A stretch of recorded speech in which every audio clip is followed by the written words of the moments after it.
Welcome to Elselah Book's special podcast for Lent season.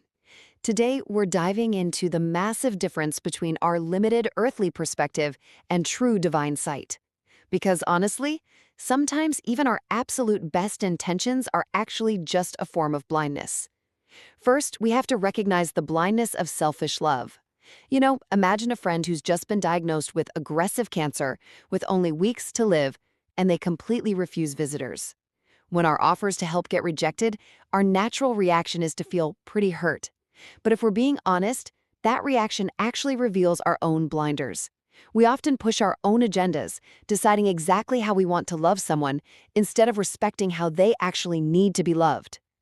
Second, to cure this, we need to consider the mud that heals. Drawing from the story in John chapter 9, where Jesus restores a blind man's sight using mud, we see that sometimes, our earthly eyes just need to be covered to stop our hasty, self-centered actions. This temporary disruption is exactly what allows us to finally open our eyes to a perspective rooted in Christ's love rather than our own egos. Finally, true sight absolutely requires profound humility. Shedding our short-sightedness means letting go of what we believe is right so we can align with God's mission.